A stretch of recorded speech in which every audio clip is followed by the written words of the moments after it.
चरण संतांची या त्यांच्या कृपादाने कथेचा विस्तारू बाबाजी सद्गुरु दास तुका. ओम नमो ज्ञानेश्वरा करुणाकरा दयाळा तुमचा अनुग्रह लाधलो पावन झालो चराच. मस्तक हे पायावरी या वारकरी संतांच्या ब्रह्मानंदं परमसुखदं केवलं ज्ञानमूर्तिं द्वन्द्वातीतं गगनसदृशं तत्त्वमस्यादिलक्ष्यम् एकं नित्यं विमलमचलं सर्वधी साक्षिभूतं भावातीतं त्रिगुणरहितं सद्गुरुं तं नमामि.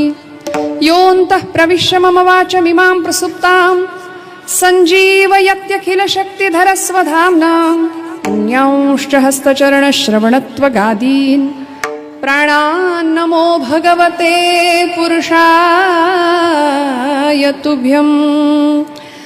समचरणसरोजं सान्द्रनीलाम्बुदाभं जघननिहितपाणिं मण्डनं मण्डनानां. तरुणतुलसीमाला कन्धरं कञ्जनेत्रं सदयधवलहासं विठ्ठलं चिन्तयामि. रङ्गायैवो ये रङ्गायैवो ये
वैकुंठ निवासिनी जगत्रय जीवनी विठाई किठाई माझे कृष्णाई रंगाई वो ये.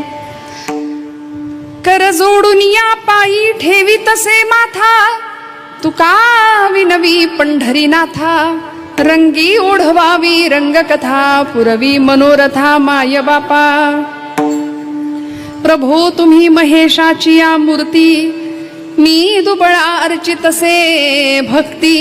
बोल जरी गंगावती तरी स्वीकाराल.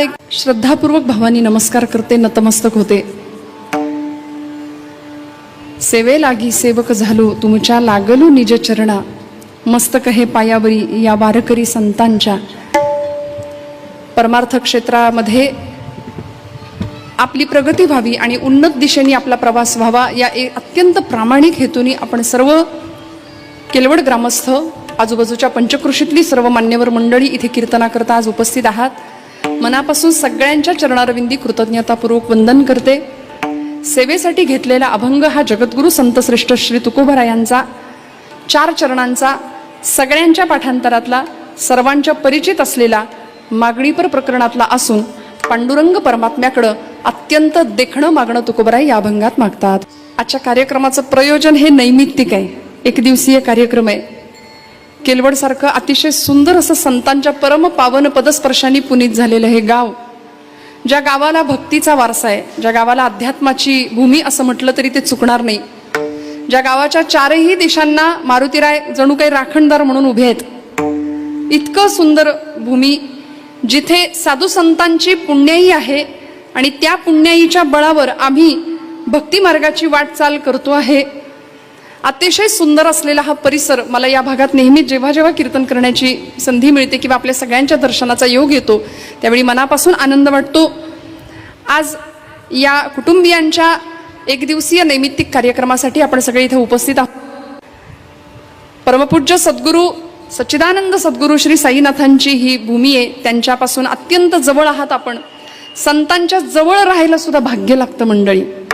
हे या जन्माचं नसतं. अनंत जन्मोनी पुण्य होय माऊली म्हणते. ज्ञानदेव मनी रामकृष्ण ध्यानी अनंत जन्मोनी पुण्य होय. हरिमुखे म्हणा पुण्याची गणना कोण करी.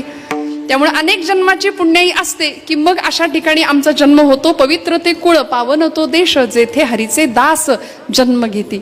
या मातीमध्ये आम्हाला जन्म घेताना आमच्या अनेक वाडवडिलांची पुण्याई कामी आली. म्हणून संतांचा पदस्पर्श असलेल्या भूमीमध्ये किंवा अत्यंत सुंदर अशा आध्यात्मिक भूमीमध्ये आपण जन्माला आलो आहोत. परमपूज्य सद्गुरू श्री नारायणगिरी महाराजांच्या कृपा छत्रछायेखाली आशीर्वादाखाली आपण सगळे इथे आहात. गंगागिरी महाराजांची छत्रछाया आपल्या सगळ्यांना लाभली आहे. आज माझ्या परम भाग्याने हरिभक्तीपरायण संजीवनी गडाचे महंत श्री शंकर महाराज भारती इथे उपस्थित आहेत. मी त्यांनाही मनापासून साष्टांग प्रणिपात करते. त्यांच्याबरोबर आमचे हरिभक्तीपरायण मुसनाडे महाराज उपस्थित आहेत. मी त्यांनाही नमस्कार करते. ज्या माध्यमातून ज्या कारणासाठी ज्या निमित्तासाठी आपण इथं एकत्र आलो ते निमित्त ज्यांचं पुण्यस्मरण आहे असं गमे कुटुंबियांतलं अत्यंत श्रेष्ठ ज्येष्ठ असं एक व्यक्तिमत्व की कुटुंबाचा एक आधारवड असावा किंवा सगळ्यांनी मिळून ज्यावेळी एकत्र कुटुंबाचा गाडा हाकला जातो त्यावेळी त्या कुटुंबातला एक खांब असा बाजूला झाला किंवा निघून गेला तर जी पोकळी निर्माण होते ती पोकळी गेल्या वर्षभर या कुटुंबियांच्या मध्ये निर्माण झाली आहे. आणि म्हणून अतिशय सुंदर पद्धतीने आयोजित नियोजित केलेला हा आजचा एक दिवसीय कीर्तनाचा कार्यक्रम कैलासवासी भागवतराव मुरलीधर गमे यांच्या काकांच्या पुण्यस्मरणानिमित्त आपण सगळे आज इथे उपस्थित आहात. प्रथम पुण्यस्मरण आहे. यांचं खरं तर कुटुंब खूप मोठं आहे.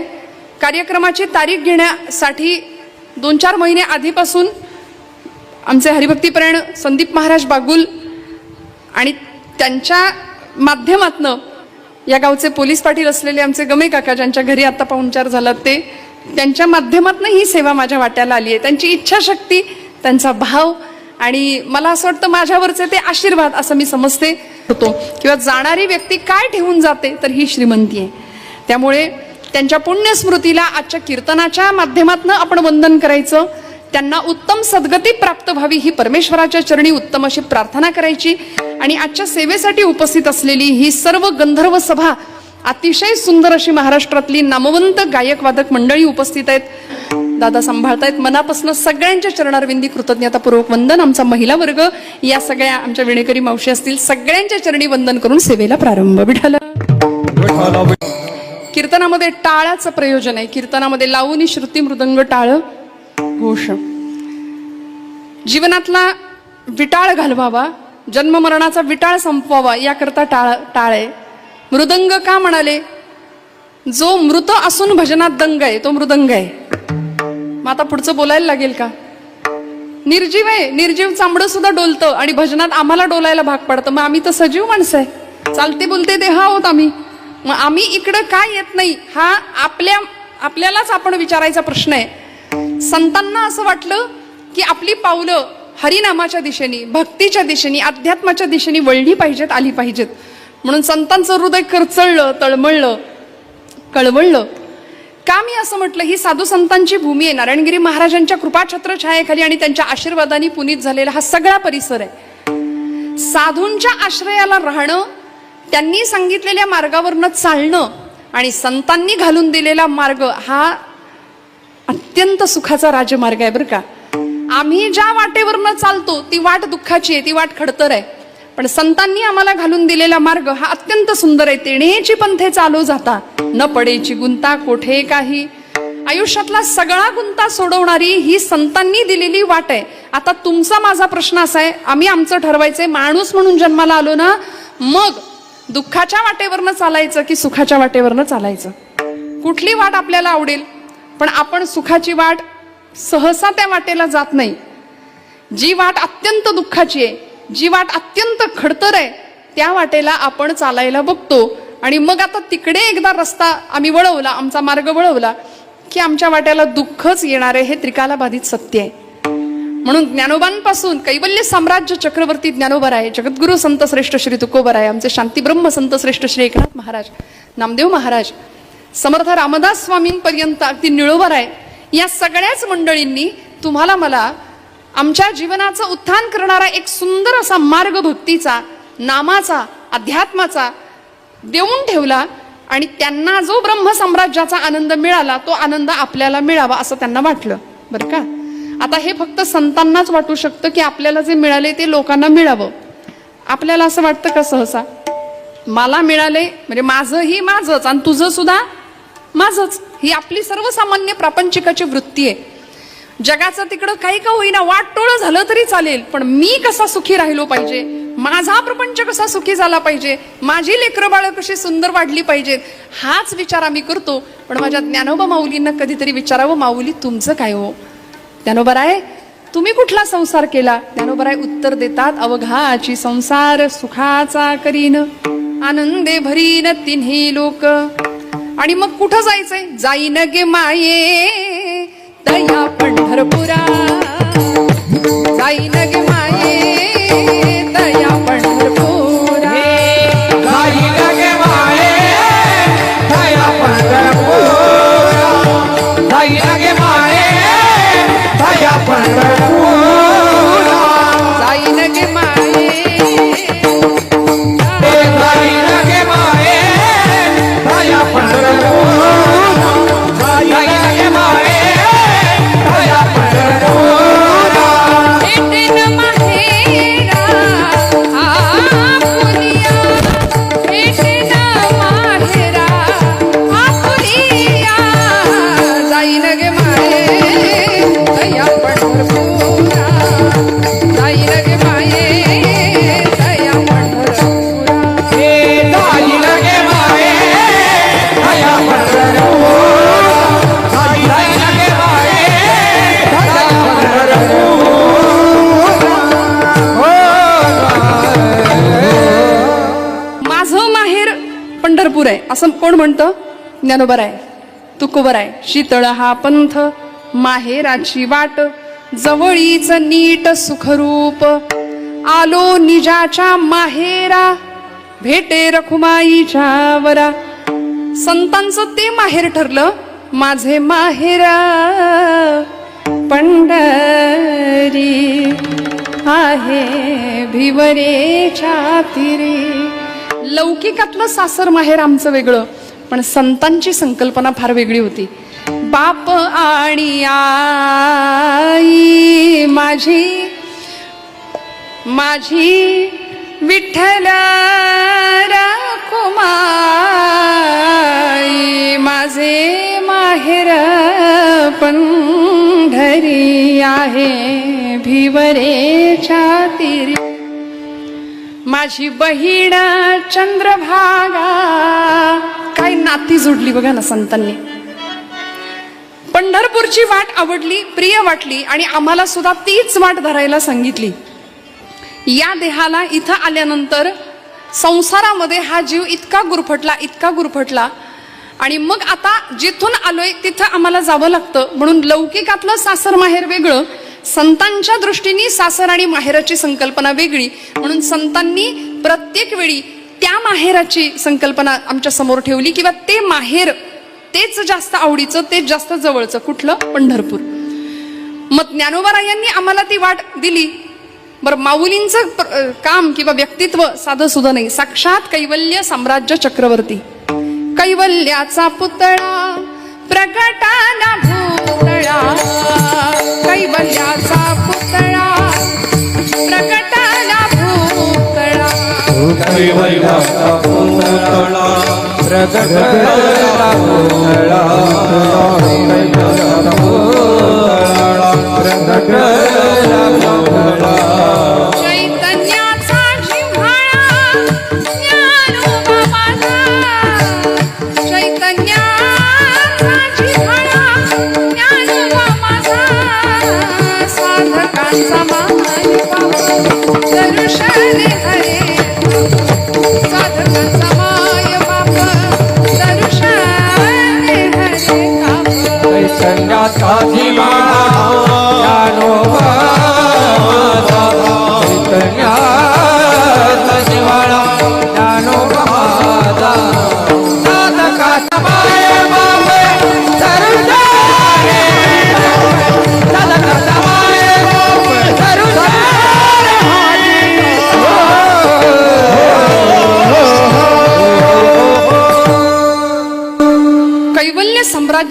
डोंगरावरती कैवल्याचा पुतळा या शब्दामध्ये ज्यांचं वर्णन आमचे नाथ महाराज करतात, त्या ज्ञानोबांनी आम्हाला सगळ्यांना घालून दिलेली ही वाट आहे. पुढच्या सगळ्या संतांनी ज्ञानोबांच्या पावलावरनं पावलं ठेवण्याचा संकल्प केला आणि त्याच वाटेवरनं चालण्याचं ठरवलं. मग आता तुमचं माझं काम आहे की लौकिकातलं सासर आणि माहेर थोडं बाजूला ठेवूया, पण संतांनी सांगितलेलं माहेर, संसार या शब्दाचा अर्थ ज्ञानोबाराय सांगतात उपजणे आणि निमणे या नाव संसार. जन्माला येणं आणि इथून निघून जाणं ही संसाराची सोपी व्याख्या माऊली सांगतात. येणं आणि जाणं, येरझार आमच्या वाट्याला उगीच आलीये. आम्ही जन्माला येतो, पुन्हा निघून जातो. जैसे जीर्ण वस्त्र सांडिजे मग नूतन वेढीजे, तैसे देहांतराते स्वीकारिजे चैतन्यनाथे. गोपालकृष्णांनी सांगितलं, माऊलींनी त्याच्यावर टीका केली ज्ञानेश्वरीमध्ये. वासांसी जीर्णानि यथा विहाय नवानि गृह्णाति नरोपराणि, तथा शरीराणि विहाय जीर्णान्याति सय्यानि नवानि देहि. जुनं वस्त्र टाकून द्यावं, नवीन वस्त्र परिधान करावं, तसं हा जीव जुना देह टाकून देतो आणि नवीन देह परिधान करतो. आणि मग या चक्रामध्ये हा जीव अखंड अखंड फिरतच राहतो. मग या देहाला, या जीवाला खऱ्या अर्थी मुक्ती कशी मिळेल हा विचार संतांनी केला आणि मग आम्हाला मुक्तीचा, मोक्षाचा खरा मार्ग दिला. जीवनातला निरतिशय आनंद तुम्हाला मला प्राप्त झाला पाहिजे, कारण संसाराच्या रहाटगाडग्यामध्ये आम्ही असे बुडून गेलो, असे गुरफटलो की आता यातून बाहेर पडण्यासाठी संतांशिवाय आम्हाला दुसरा मार्ग नाही.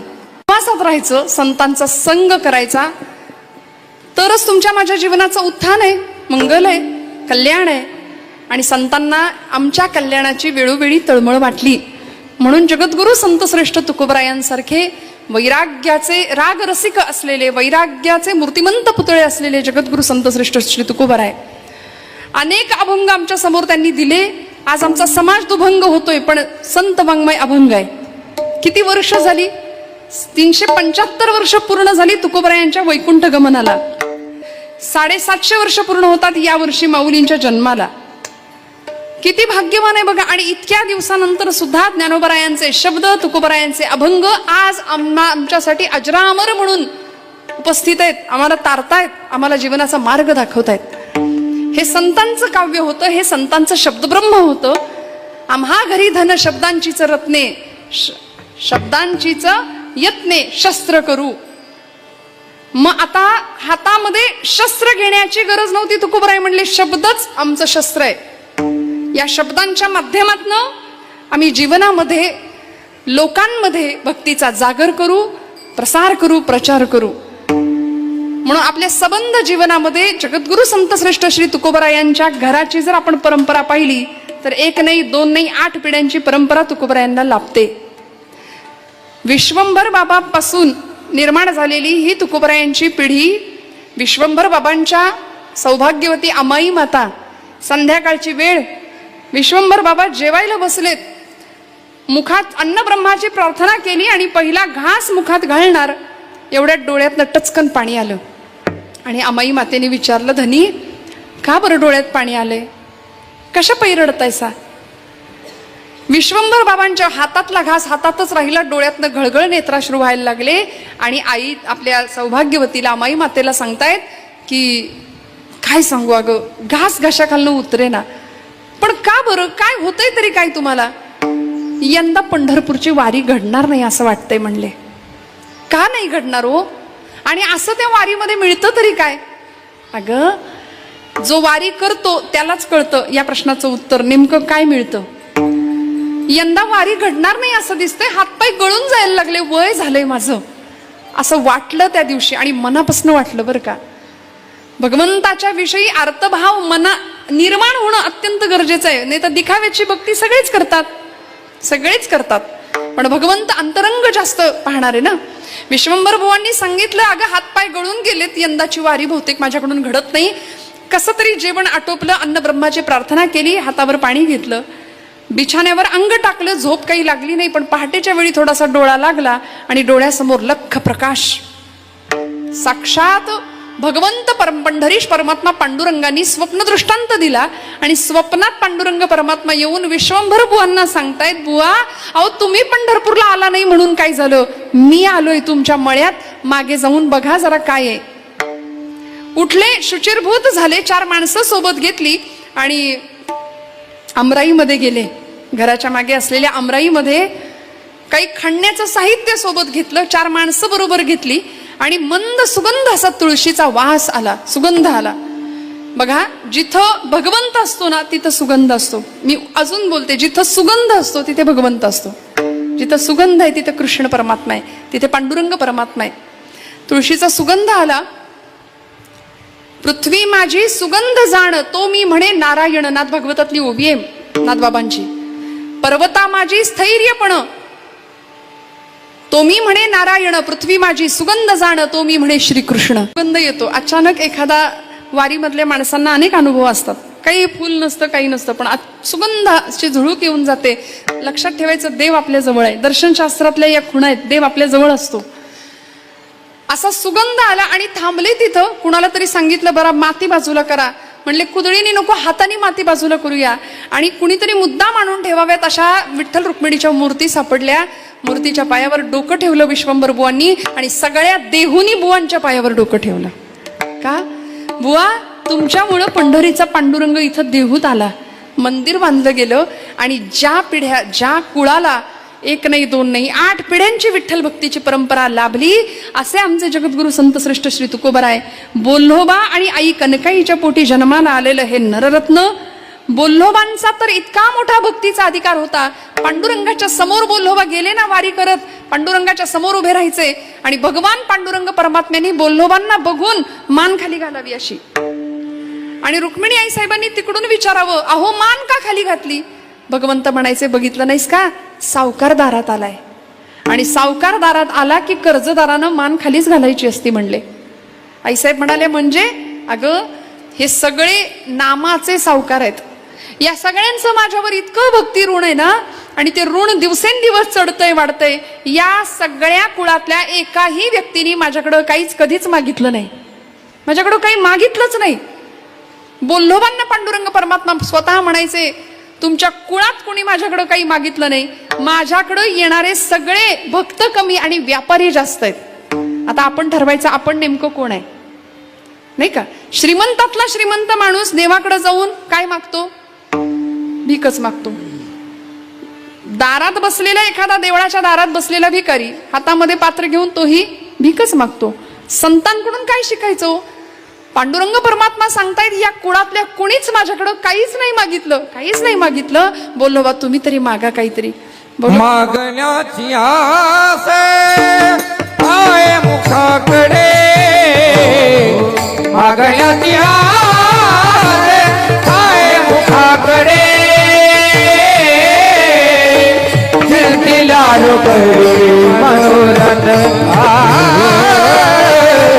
चिरतिला रुपये मनोरथ.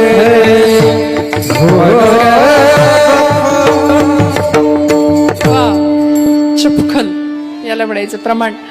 भगवंत पांडुरंग माग म्हणतोय आणि भक्त मागत नाही. ही अवस्था संतांच्या बाबतीत होती, ही तुमच्या माझ्या बाबतीत येणार नाही. पहिली गोष्ट, देव असा आपल्या समोर उभा राहील हे आपल्या बाबतीत दुर्मिळ. आलाच समजा आणि जर म्हणालाच काहीतरी माग, तर आपली तर यादीच तयार आहे. माझी तर आहेच बाबा, मी तर लोकसभेचं विधानसभेचं तिकीटच मागून घेईन पहिलं. आमचं ठरलंय ना, आम्ही प्रापंचिक माणसं आहे, लौकिकातली मागणी आम्ही करतो, पटकन करतो, आम्ही तयार आहे मागायला. पण बोल्होबा म्हणतात, नाही देवा मागायचं नाही. बोल्होबांनी कधीच नाही मागितलं. पुढच्या काळात तुकोबराय तू महाराजांच्या समोर उभे राहतात आणि सांगतात, तुकोबा काहीतरी मागा की. अहो तुमच्या अख्ख्या कुळात कोणी माझ्याकडे काही मागितलं नाही, काहीतरी मागा. महाराज म्हणले, देवा मला काहीच नको, माझ्या वडिलांची मिराशिगा देवा, तुझी चरण सेवा पांडुरंगा. वाडवडिलांकडून काय मिळतं? आज गमे कुटुंबियांमध्ये भक्तीची परंपरा आहे. घरातली सगळी मंडळी माळकरी आहेत. आपल्या इथं निम्म्यापेक्षा जास्त मंडळी माळकरी आहेत असं मी समजते, आहे की नाही? सगळी मंडळी माळकरी आहेत, पंढरीची वारी करणारी आहात, संतसंग करणारी मंडळी आहात. मग वाडवडिलांकडून पुण्याईच्या रूपाने आम्हाला काय प्राप्त होतं, तर हे संस्कार प्राप्त होतात. जगद्गुरु तुकोबराय पांडुरंग परमात्म्याला सांगायचे, आता तुझ्याकडं काही मागणं हे आमच्यासाठी उचित नाही, कारण तू कोण मला देणारा, तू मला देणारा कोण, कारण आमच्या घरी तुझे चरण गहाण आहेत. हा तुकोबरायांचा शब्द आहे गाथेतला, तुझे चरण गहाण. देवा तू आमच्या घरी आधीच आलायस, आता तुझ्याकडून जर तूच आम्हाला प्राप्त झालायस तर तुझ्याकडून आम्ही अजून काय मागायचं. म्हणून तुकोबरायांनी काहीच नाही मागितलं, पण देव माग म्हणतो. संत म्हणतात नको, देव मागे लागतात. आणि मग संतांना मागावं लागलं, कारण देव मागं लागला ना, माग माग माग म्हणून मागं लागला. संतांना मागावं लागलं आणि म्हणून मागणीपर प्रकरण निघाली. आज एकदिवसीय नैमित्तिक कार्यक्रमामध्ये पुण्यस्मरणासाठी हा अभंग का, याचं प्रयोजन एकच आहे, लागला टकळा पंढरीचा. वारी जवळ आली, 19 तारखेला प्रस्थान आहे. जातीवंत निष्ठावंत वारकरी स्वस्थ बसू शकत नाही. कधी एकदा त्या सावळ्या परब्रह्माच्या दिशेने माझी धाव जाईल आणि मी तिकडे धावत जाईल. हजारो लाखो वारकऱ्यांच्या सोबत मलाही सोबत जाता यावं, माऊलींच्या मागे मागे त्या वाटेवरनं चालता यावं, आणि मिळणारा आनंद शब्दांच्या पलीकडचा आहे. मग तिथं गेल्यावर काय मिळतो, भक्त कृपेची माय गे, ओळखिली विठाई गे, एका जनार्दनी विटे, जोडियले पाय गे, तुळशी हार गळा गे, कस्तुरीचा टिळा गे, तुळशी हार गळा गे, कस्तुरीचा टिळा हे हार गळा, कस्तुरीचा हार गळा, कस्तुरीचा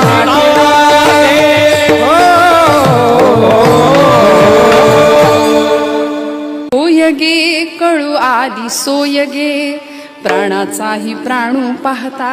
काय बघायचं तिथं, प्राणाचाही प्राणू पाहता, सुख सांगू काय गे, तुळशी माळ गळा गे, कस्तुरीचा टिळा गे.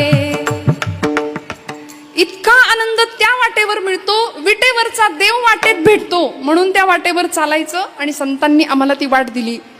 तुकोबरायांनी पांडुरंगासमोर उभं राहिल्यानंतर तुकोबराय काहीच मागे ना, तेव्हा देवानी सांगावं, महाराज काहीतरी मागा. आता भानुदास महाराजांना सुद्धा देव मागे लागले होते, काहीतरी मागा, काहीतरी मागा. भानुदास महाराज म्हणले, मला तर काही नको, तुलाच काही हवं असलं तर माग माझ्याकडून. याला म्हणायचं कॉन्फिडन्स. काय अधिकार होता, काय ताकद होती, सामर्थ्य होतं. तुला काही हवंय का देवा माझ्याकडून. भगवंत म्हणले हो मला हवंय. आता उलट झालं, देव याचक झाला आणि भक्त मालक झाला, देणारा झाला, दाता झाला. भानुदास महाराज म्हणले, देवा काय मागायचंय, मागून घे. भगवंत म्हणाले, मला तुमच्या कुळात जन्माला येण्याची परवानगी द्या. आणि मग भानुदासाचे कुळी महाविष्णूचा अवतार.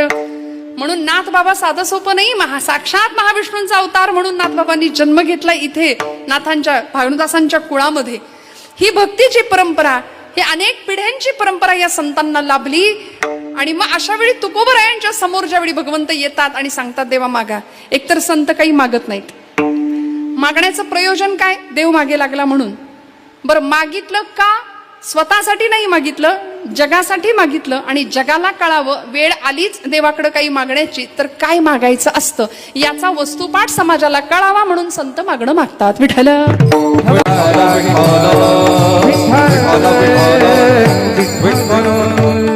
लौकिक कुठल्याही गोष्टीचा, कुठल्याच प्रकारचा अट्टाहास किंवा हव्यास संतांना नव्हता. कारण तुकोबरायांना जर विचारलं ना, महाराज तुमचं काय, शेवटच्या काळामध्ये महाराज म्हणतात की आता आमच्या आयुष्यातली तृष्णा, आशा, वासना सगळं संपलंय. आता निश्चिंतीने पावलो विसावा, आता निश्चिंतीने पावलो विसावा, आता निश्चिंतीने पावलो विसावा, आता निश्चिंतीने पावलो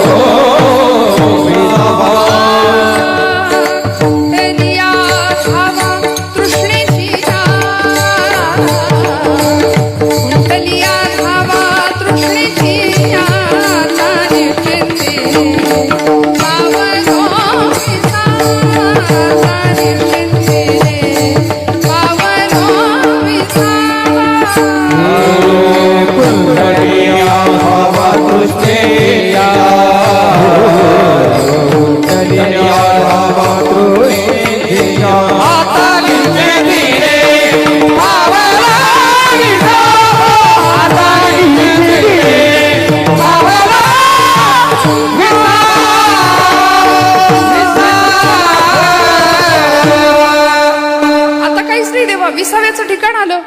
निश्चिंतीने पावलो विसावा. आणि म्हणून तुकोबरायांचं जीवन कार्य, तुकोबरायांचं भगवंताप्रती असलेलं समर्पण हे साधं सुद्धा नव्हतं. कुणी कितीही काहीही म्हटलं तरी तुकोबराय वैकुंठाला, सदेह वैकुंठाला गेले होते, गेले होते, गेले होते. हे त्रिकालाबाधित सत्य आहे. विठ्ठल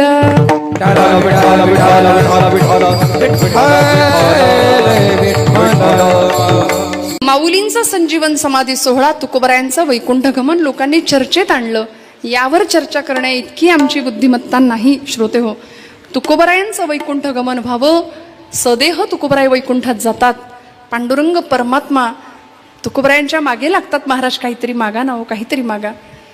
त्यावेळी तुकोबराय सांगतात, देवा मला खरंच काही नकोय, माझी इच्छा नाही मागण्याची, पण तू सारखा मला माग माग माग म्हणतोय, म्हणून आता मी मागतो, तेवढं मला देण्याची कृपा कर.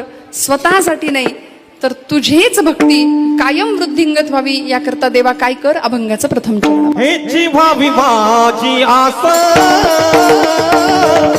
हेची भावी माझी आस, भावी माझी आस, हेची भावी माझी आस, हेची भावी माझी आस, हेची भावी माझी आस, हेची भावी माझी आस, जन्मजन्मी तो दादा, हेची भावी माझी आस, जन्मजन्मी तो दादा, हेची भावी माझी आस, जन्मजन्मी तो दादा, हेची भावी माझी आस, जन्मजन्मी तो दादा. पंढरीचा वाद करी, पंढरीचा वाद करी, पंढरीचा वाद करी, पंढरीचा वाद, पंढरीचा वाद करी, पंढरीचा वाद करी, पंढरीचा वाद करी, पंढरीचा वाद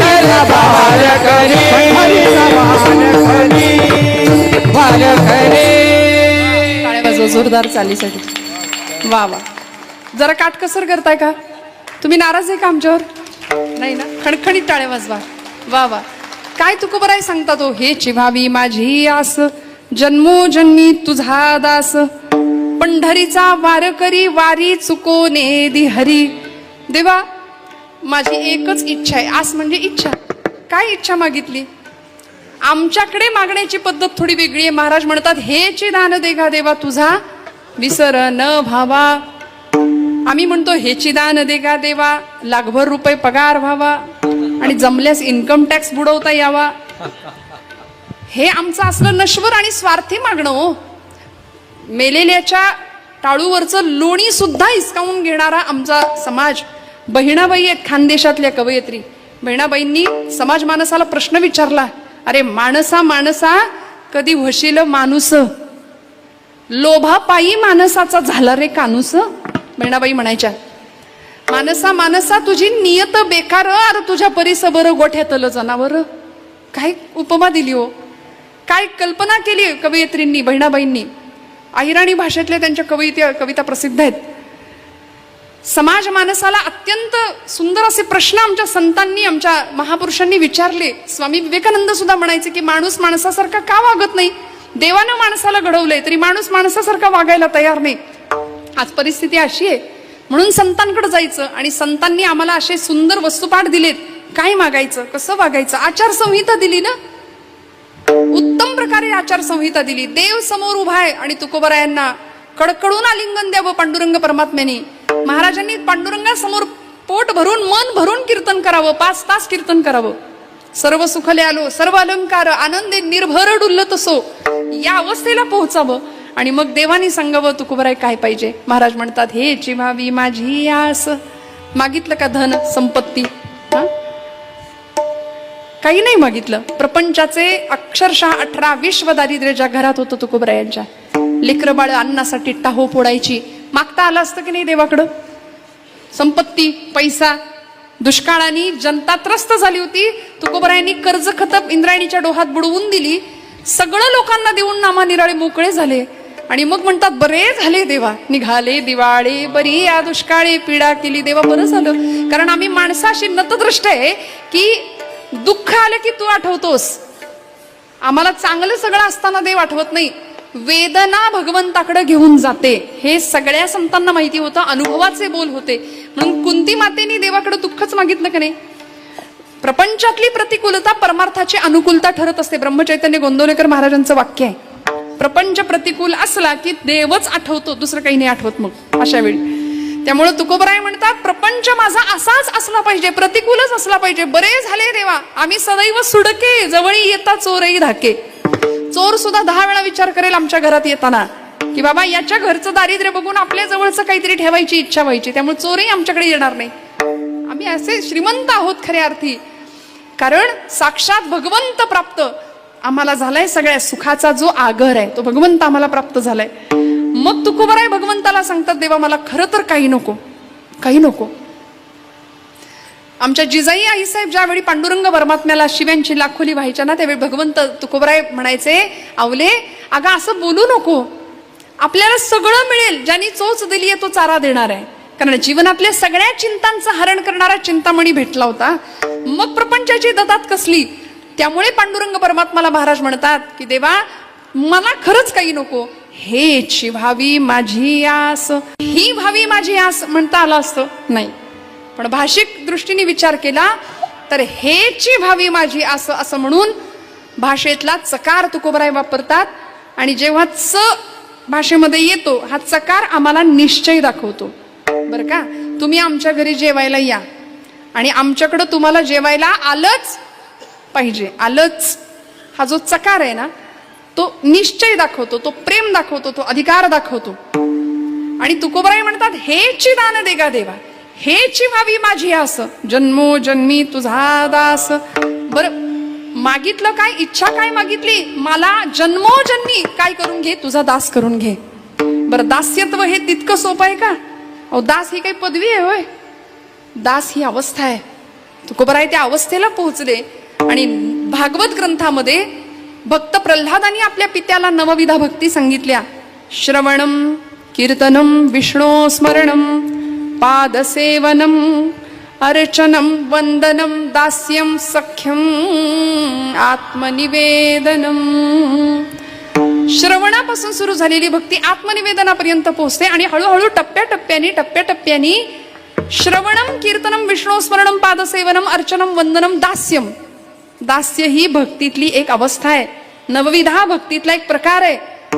आणि अशी दास्य भक्ती तुकोबराय मागतात, मला तुझा दास करून घे. मग दास म्हणजे नेमकं काय, काय दास म्हणजे. दास ही पदवी नाहीये, कुठलाही पुरस्कार तुकोबराय मागत नाहीत. आणि संतांच्या आयुष्यामध्ये असाही श्रोते हो, संतांना कधीच समाजाने होते तेव्हा चांगलं म्हटलं नाही, प्रचंड छळलं, खूप त्रास दिला, अवहेलना अपमान निंदा प्रचंड आघात झाले. पण तरी सुद्धा काय केलं, तेची संत सोशी जगाचे आघात, सगळे आघात सहन केले. भगवंताच्या चरणाजवळ ज्यावेळी मागायची वेळ आली तेव्हा तुकोबराय सांगतात हेची व्हावी माझी आस, जन्मोजन्मी तुझा दास. दास्यत्व भक्ती मागून घेतली देवा. कारण दास ज्यावेळी व्हायची इच्छा असते ना, किंवा दास एखादा होतो ना, त्यावेळी अहंकार पूर्णपणे गळून गेलेला असतो. मन बुद्धी पंचज्ञानेंद्रिय आणि पंचकर्मेंद्रिय भगवंताच्या चरणावरती समर्पित भावनेनी वाहिलेली असतात. आणि मग अशा वेळी दास्यत्व भाव निर्माण होतो, हे याची जाणीव तुकोबरायांना होती. म्हणून तर प्रपंचाला बाजूला सोडून 15 दिवस एकदा भामचंद्राचा डोंगर, एकदा घोराडेश्वराचा डोंगर, एकदा पंढरपूर, एकदा आळंदी, घरात थांबायला तयार नाही तो. ज्याला देव जवळचा वाटतो ना त्याला प्रपंच नकोसा वाटतो. आणि ज्याला प्रपंचच पाहिजे असतो त्याच्या प्रपंचात कधी देव येत विठ्ठल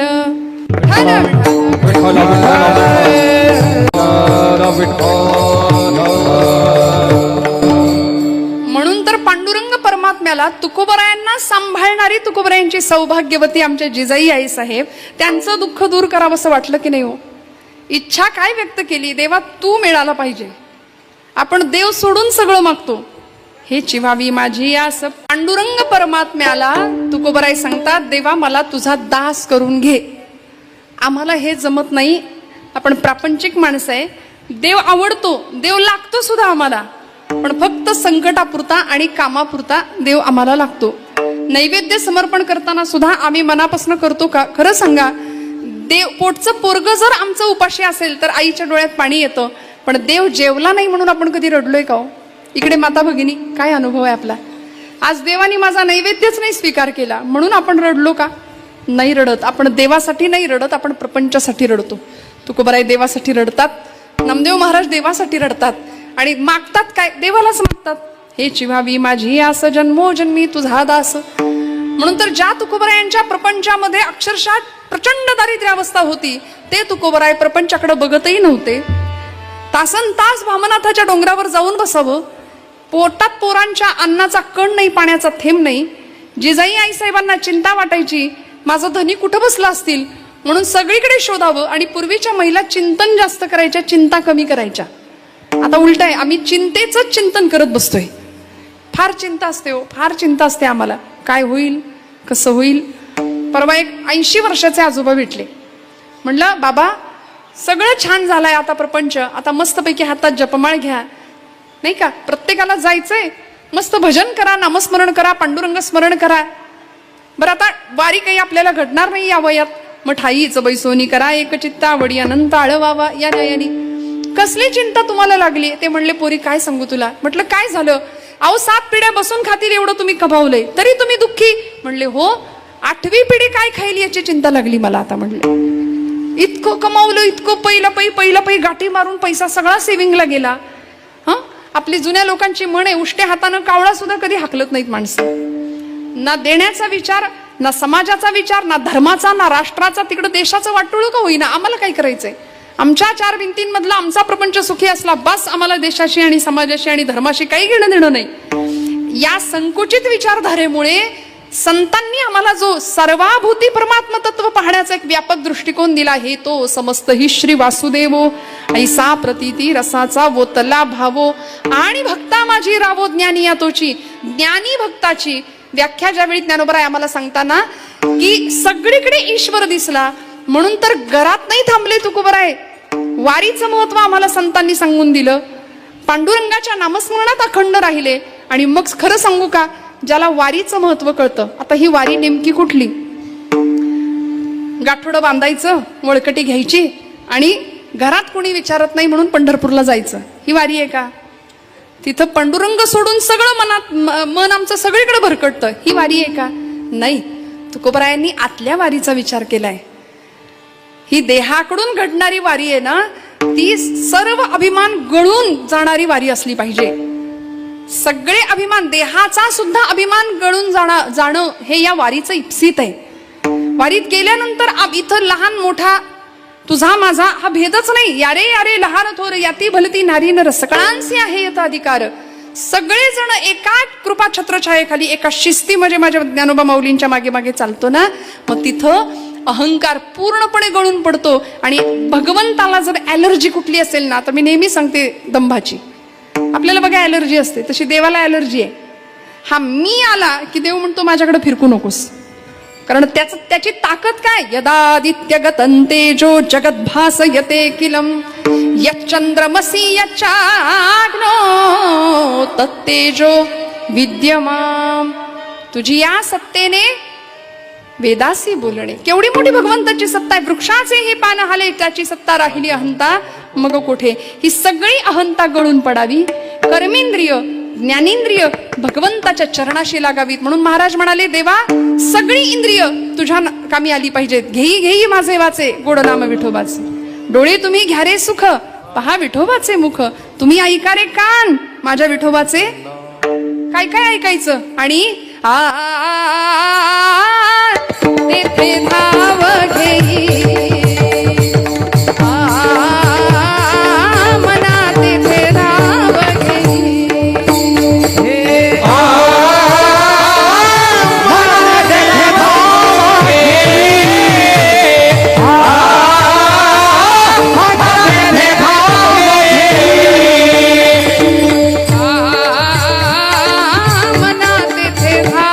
घेई.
चाले धाव घेई राही विठोबाचे पायी. मनाने काय करायचं? भगवंताच्या पायाशी धाव घ्यायची. कारण काय तिथं सर्व सुखे येथे आजीची ओळली. सगळी सुख तिथं आहेत. म्हणून आमचा लाखोंचा महाराष्ट्राचा समुदाय तिकडं धावतोय. हे चिव्हावी माझी आस जन्मोजन्मी तुझा दास. देवा तुझं दास्यत्व मला दे, मला तुझं करून घे. मी मला तुला देऊन टाकतो आणि तू तुला मला देऊन टाक. देव आणि भक्त यामध्ये भेद राहत नाही. मग आता मी भक्त तू देव ऐसे करी असं म्हणणारे तुकोबर आहे. अद्वैत स्वरूपाला जातात आणि देवा तुझ्या माझ्यात आता भेद नाही. तुका आकाश एवढा अणुरणिया थोकडा, तुका आकाशा एवढा. या स्थितीपर्यंत महाराज जातात आणि संपूर्ण शरणागती. काय म्हणायचं? शरण येणं, दास्य होणं. जिथे कुठल्याही आश्रयाचा त्याग असतो त्याला अनन्य भाव असं म्हणतात. आणि अन्याश्रयाणाम त्याग हा इति अनन्यता. ही अनन्य शब्दाची व्याख्या सांगतात. जो मज होय अनन्य शरण तयांचे निवारी मी जन्म मरण. म्हणून शरणागतासी शरण्य मीची एकू. भगवंत म्हणतात शरणागताला सुद्धा मी शरण जातो. एवढा भक्तीचा अधिकार भक्ताकडे देतो भगवंत स्वतः. म्हणून भक्ताला काय मागायचं भगवंताकडे? तुकोबराय सांगतात दास्यत्व मागायचं. मला तुझा दास करून घे, जन्मोजन्मी तुझा दास. आणि मग आता या वाटेवर मला तुझ्या वाटेवर घेऊन जात असताना माझ्याकडून घडणारी तुझी वारी चुकवायची नाही, ही जबाबदारी तुझी. दुसरं चरण. पंढरीचा वारकरी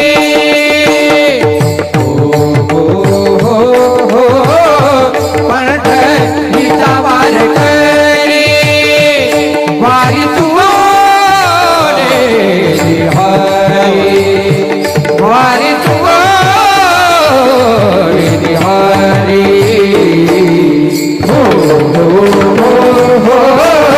पंढरीचा वारकरी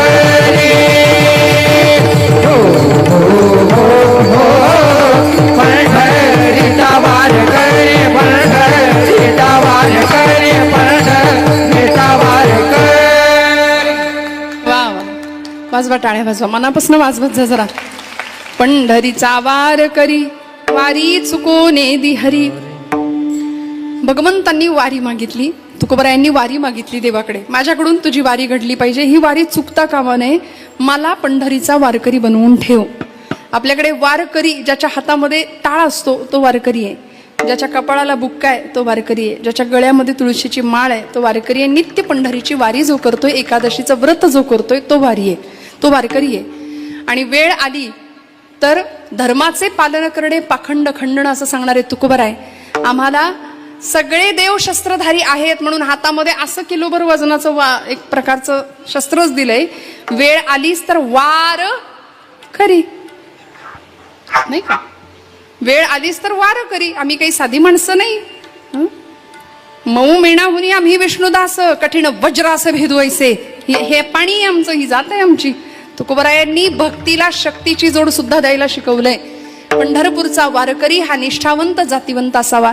काय मिळतं वारकरी वारीमध्ये? काय मिळतं बरं? ही वारी निजाचं माहेर गाठणारी आहे. फक्त पंढरपूरला जायचं आणि माघारी यायचं एवढ्यापुरती वारी नाही. संतांची वारी, संतांचं माहेर होतं ना, ते होतं. आलो निजाच्या माहेरा. तिथं गेल्यानंतर तो माय बाप, माता विठ्ठल पिता विठ्ठल स्वरूपामध्ये असलेला माया जगन्नाथ बाप जगन्नाथ अनाथांचा नाथ जनार्दन या स्वरूपामध्ये असलेला पांडुरंग आम्हाला भेटतोय.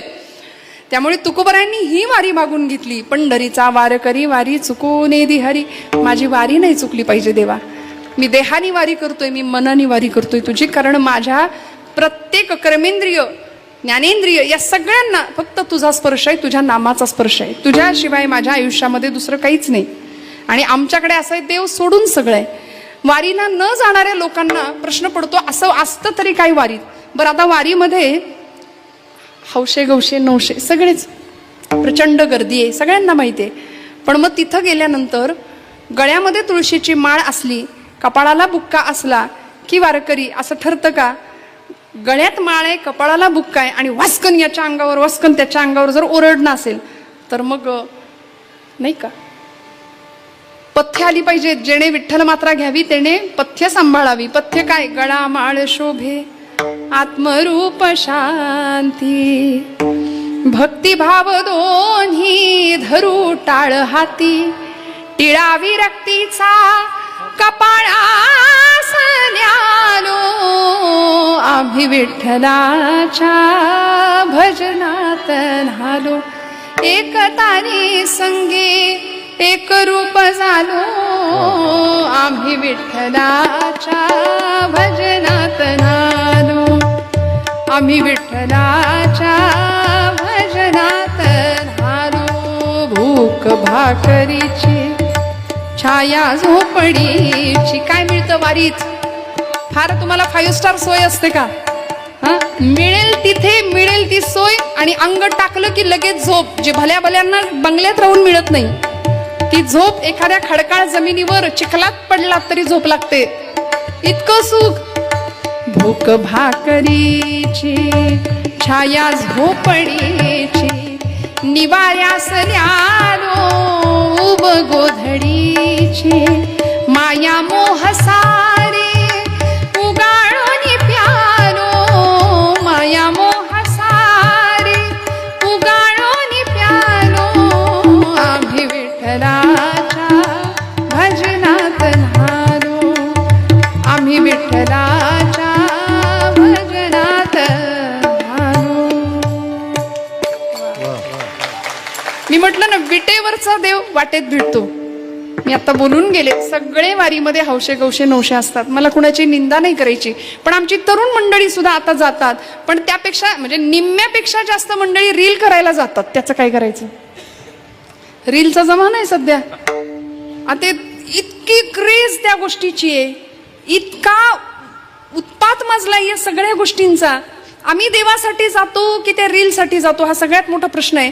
बरं, तिथे गेल्यानंतर पांडुरंग परमात्म्याविषयी प्रश्न आम्ही विचारतो एखाद्या वारकऱ्याला. असंच एका पत्रकारांनी, असंच एका युवा पत्रकारांनी, एका रीलवाल्या एखाद्या सुशिक्षित अशा मुलांनी एका वारकऱ्याला विचारलं बरं का, प्रश्न विचारला. म्हणले, बाबा कधीपासून वारी करताय? आणि ते बाबा अगदी वयोवृद्ध होते, 70-75 पेक्षाही जास्त वय. त्यांनी उत्तर दिलं, बाबा मला आठवत नाही तेव्हापासून मी वारी करतोय. कधीपासून वारी करताय? म्हणाले, त्यांच्या हाताला त्यांचा नातू होता. मला आठवत नाही म्हणले, पण मी एवढा होतो तेव्हा माझ्या वडिलांच्या खांद्यावरून यायचो, तेव्हापासून मी वारी करतोय. तेव्हापासून वारी करतोय. काय मिळतं वारीत?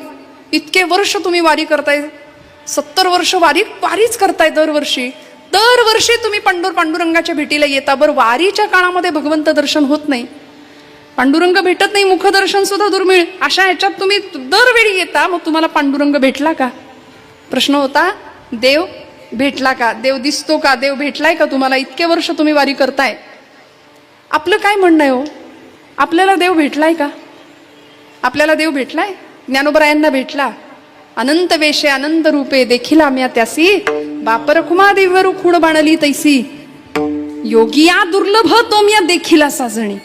ज्ञानोबरायांना दिसला, तुकोबरायांना दिसला. तुका म्हणे, माझे हेची सर्व सुख पाहिन श्रीमुख आवडीने. त्या मुलांनी प्रश्न विचारला त्या म्हातारबाबांना, त्या आजोबांना, की तुम्हाला देव दिसला का? एवढे दिवस तुम्ही पंढरीची वारी करता, तुम्हाला पांडुरंग भेटला का? त्या आजोबांनी उत्तर दिलं. म्हणाले, बाबा तुझ्या प्रश्नाचं उत्तर मी तुला देतो, पण आधी मला सांग की तुम्ही मंडळी आता शहरी आहात, शहरात राहता, घरामध्ये कुत्रा पाळण्याची तुमच्याकडे पद्धत आहे. कुत्रा पाळता ना? फक्त आमच्यात आणि तुमच्यात एवढाच फरक आहे की आमचा कुत्रा घराच्या अंगणात असतो, तुमचा कुत्रा बेडपर्यंत असतो, स्वयंपाकघरात पण फिरतो, फ्लॅटमध्ये. बरं, पूर्वीची माणसं घराच्या मागच्या अंगणात कुत्र्याला ठेवायची, बरोबर ना? पुढच्या अंगणात सुद्धा नाही. आता शहरामध्ये आलात की पहिली पाटी, कुत्र्यापासून सावध राहा. हे आतिथ्य, हे अगत्य. त्यामुळं जुनी माणसं, जुनी जाणती माणसं, मागच्या घराच्या अंगणामध्ये कुत्रा असायचा. आणि असं अभ्यासक मंडळी सांगतात की घराच्या अंगणात जर कुत्रा असेल ना, तर घरातल्या येणाऱ्या अतिथीचा पुण्य तो घालवतो. घरामध्ये दरिद्रता यायला वेळ नाही लागत. मग म्हणाले, तुम्ही लोक कुत्रा पाळता का? म्हणाले, आम्ही पाळतो. आम्ही सुद्धा पाळतो म्हणले. आमच्या गावामध्ये शेतामध्ये राखणीसाठी कुत्रा असतो, वाड्या वस्त्यांवर कुत्रे असतात. आणि त्या मळ्यामध्ये ज्यावेळी आम्ही आमची सगळी कामं चालू असतात ना, तेव्हा रात्रीच्या वेळी अचानक एखादा कुत्रा दूरवरच्या वस्तीवरचा भुंकायला सुरुवात करतो. तो भुंकला की त्याच्या पलीकडच्या वस्तीतला कुत्रा भुंकतो. तो भुंकला की का बरं, काहीतरी धोका आहे, चोर आलेले आहेत शेतात असं वाटावं म्हणून एका कुत्र्याने भुंकायला सुरुवात केली की पलीकडच्या वस्तीत, त्याच्या पलीकडच्या वस्तीत अशी सगळी कुत्री भुंकत राहतात रात्रीची. चोर कोणी बघितलेला असतो? पहिल्या कुत्र्यानी. पहिल्या कुत्र्यानी फक्त चोराला पाहिलेलं असतं, बाकीच्या कुत्र्यांनी त्याला पाहिलेलं नसतं. पण तरी सुद्धा एक कुत्रा भुंकला की सगळे कुत्रे भुंकत राहतात. मग हे जनावरांच्या बाबतीत आहे. ते आजोबा त्या सुशिक्षित अशा पत्रकाराला प्रश्नाचं उत्तर देतात, बाबा रे मी देव पाहिलंय की नाही ही नंतरची गोष्ट आहे, पण आमच्या ज्ञानोबांनी पांडुरंगाला पाहिलंय, आमच्या तुकोबांनी पांडुरंगाला पाहिलंय. आणि ज्ञानोबा तुकोबा हे या भूमीचं रसायन आहे. जर तुकोबांनी पांडुरंगाला पाहिलंय ना, तर आम्हालाही पांडुरंग एक ना एक दिवस दिसेल, ही आमची श्रद्धा आहे म्हणून आम्ही वारी करतो. पांडुरंग परमात्मा आम्हाला दिसला की नाही हा प्रश्नच नाही, तो तर आहेच आहे. काया ही पंढरी आत्मा पांडुरंग, नांदो तो केवळ आत्मा हा विठ्ठल, नांदो तो केवळ पांडुरंग. नाथबाबांचा अभंग आहे. इथेच आहे ना तो पांडुरंग, आतच आहे. आणि आतला पांडुरंग आम्ही ओळखला. त्या विटेवरच्या पांडुरंगाला बघण्याकरता आमचे डोळे आतुर झाले, त्याचं नाम ऐकण्याकरता आमचे कान आतुर झाले. म्हणून पंढरीचा वारकरी वारी चुकोने दिहरी, हातामध्ये टाळ घ्यावा, मुखाने भजन करावं. काय मिळतं? टाळा टाळ लोपला नाद, टाळा टाळी लोपला नाद,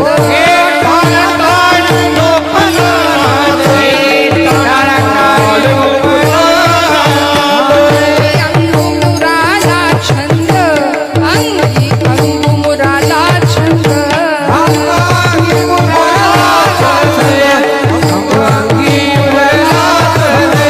भोग भोगिताची अटला भेद, भोग भोगिताची अटला भेद,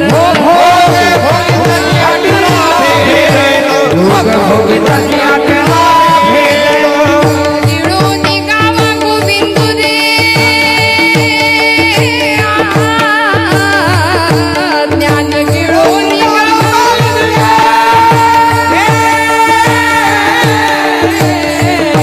ऐसा वासुदेव बोलतो बोल, ऐसा वासुदेव बोलतो बोल, ऐसा वासुदेव बोलतो बोल, ऐसा वासुदेव बोलतो बोल, ऐसा वासुदेव बोलतो बोल, ऐसा वासुदेव बोलतो बोल, ऐसा वासुदेव बोलतो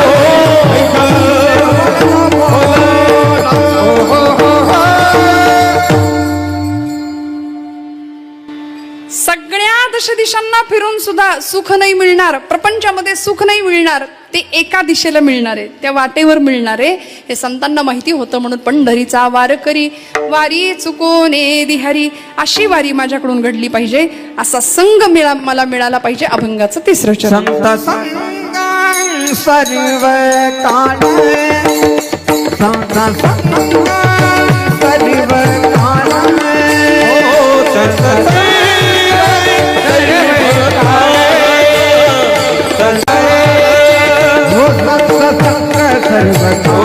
अखंड प्रेमाचा कल्लोळ, संत संग सर्व काळ, अखंड प्रेमाचा कल्लोळ, पंढरी वारकरी, पंढरी वारकरी, हो संत संग सर्व काळ, अखंड प्रेमाचा कल्लोळ, संत संग सर्व काळ, अखंड प्रेमाचा कल्लोळ, पंढरी पंढरी वारकरी, हे संत संग अखंड प्रेमाचा कल्लोळ, अखंड प्रेमाचा कल्लोळ, प्रेमाचा कल्लोळ, अखंड प्रेमाचा कल्लोळ. वा वा वा. संत संग सर्व काळ, अखंड प्रेमाचा कल्लोळ. तुकोबराय मागणं मागतायत हे पक्क आहे. काय मागतायत? पंढरपूरची वारी मागितली. जन्मोजन्मी तुझा दास होण्याची इच्छा तुकोबराय व्यक्त करतात. तिसरं मागणं तिसऱ्या चरणात महाराज मागतायत, संत संग सर्व काळ, अखंड प्रेमाचा कल्लोळ. देवा, तू जसा प्रेमाचा भुकेला आहे तसं संत प्रेम स्वरूप आहेत. तू जसा प्रेम स्वरूप आहे तसं संत सुद्धा प्रेमस्वरूप आहेत. म्हणून अशा संतांचा संग मला मिळाला पाहिजे. संत संग सर्व काळ. बघा, संघाचा रंग मनाला लागतो श्रोते हो. कुणाच्या संघात बसावं. किती सोपं तत्वज्ञान, अध्यात्म. तत्वज्ञान फार अवघड नसतं. आणि जे दूर असतं आमच्यापासून ते तत्वज्ञान नसतं बरं का. तत्वज्ञान आपल्यातच आहे. अत्यंत सोप्या स्वरूपामध्ये अवघड असलेला शास्त्राचा अर्क आम्हाला संतांनी अभंगाच्या माध्यमातून सोपा करून दिला ना. संतांचा संग करायचा का?